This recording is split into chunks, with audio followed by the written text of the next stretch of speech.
E aí, pessoal, vamos direto ao ponto.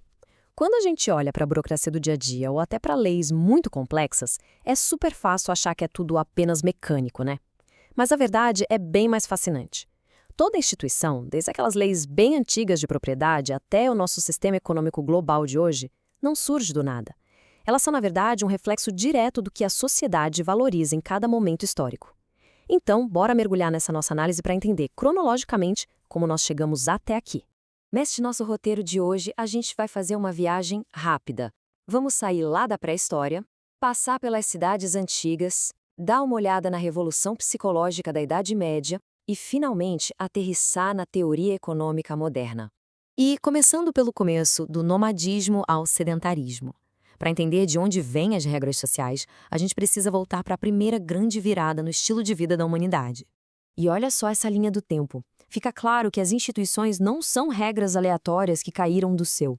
Elas são um fio contínuo da cultura humana. A gente começa a tecer isso uns 10 mil anos atrás, ganha uma força absurda com as religiões antigas, passa por uma internalização na Idade Média e deságua nos sistemas complexos de hoje. Pensa no contraste absurdo aqui. De um lado, caçadores-coletores que viviam em constante movimento, se integrando ao ambiente. Do outro, o grande ponto de ruptura: a agricultura. A partir do momento em que o ser humano consegue estocar comida, a população explode. E aí, de repente, surge aquela necessidade urgente de organizar esses grupos que agora estão vivendo espremidos num lugar só. Não tinha outro jeito, as regras precisavam nascer. O mais curioso de tudo isso é que necessidades super práticas acabaram gerando inovações culturais gigantescas. Imagina só, plantar e estocar os grãos que sobravam exigia um controle muito rigoroso. Sabia que a primeira forma de escrita da humanidade não foi inventada para escrever poemas épicos ou mitologias? Não mesmo. Ela foi criada estritamente para fazer contabilidade e cobrar impostos. Pois é, essa foi literalmente uma das nossas primeiras instituições formais para dar conta da complexidade da vida sedentária. Avançando um pouco no tempo, para a antiguidade, a gente percebe que essas primeiras instituições urbanas estavam profundamente coladas na ideia do sagrado. Tem um ponto sensacional levantado pelo historiador Fusteu de Coulanges. Se a gente olhar para as antigas leis gregas ou romanas sobre herança, elas parecem totalmente sem sentido para nós hoje em dia. Mas aí vem a grande virada de chave. Elas fazem todo sentido se forem vistas através das lentes da religião daquela época. O altar dentro de casa e os túmulos dos antepassados eram o centro do universo. A terra pertencia a uma família justamente por causa desse altar, que não podia ser movido. Ou seja, a crença mais íntima era exatamente o que ditava a lei civil. E é muito interessante ver como isso cresceu em blocos. A religião era o verdadeiro cimento da sociedade. A gente começa com a família isolada cultuando seus próprios deuses. Aí, essas famílias se juntam nas chamadas fratrias, com um deus em comum. Depois, formam tribos, até que várias tribos se unem para fundar a cidade, protegidas por um deus municipal. Foi assim, agregando pessoas e crenças passo a passo, que as instituições ganharam escala. Enquanto isso, em outros cantos do mundo, a história também se desenrolava com seus próprios contornos. Na Mesopotâmia, começaram a surgir os primeiros códigos de leis escritos em cidades-estado.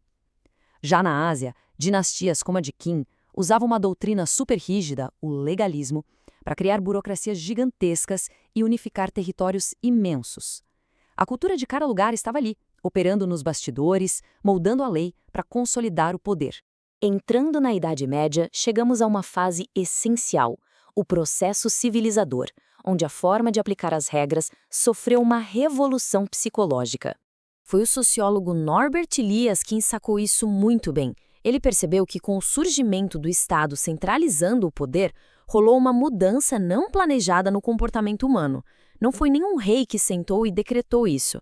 Conforme as pessoas passavam a depender cada vez mais umas das outras, a própria mente humana e as noções de etiqueta começaram a se transformar no dia a dia.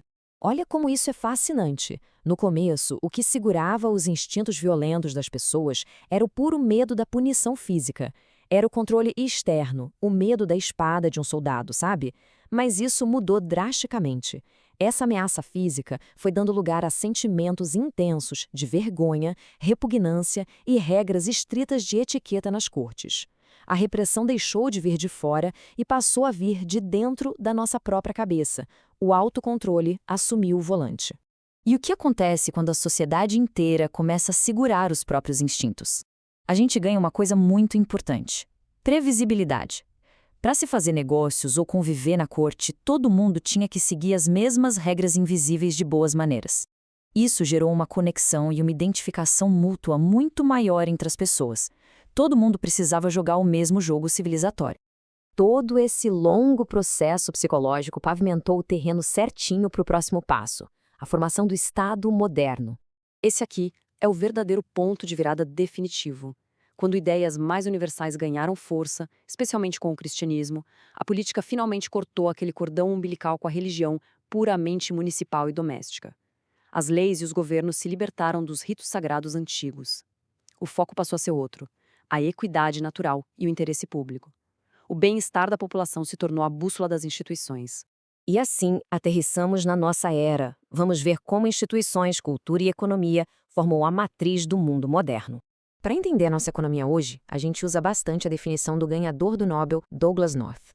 Ele diz que as instituições são simplesmente as regras do jogo. São os limites que nós mesmos criamos para moldar como a gente interage e gera riqueza. Mas tem um detalhe crucial aí. Ele alerta que essas regras muitas vezes não são criadas para serem justas ou eficientes. Elas são feitas por quem detém o poder de negociação em um determinado momento. A grande sacada é que existe um equilíbrio super delicado. Nós temos as instituições formais, leis, contratos, constituições, que são essenciais, óbvio, mas elas dependem 100% das instituições informais.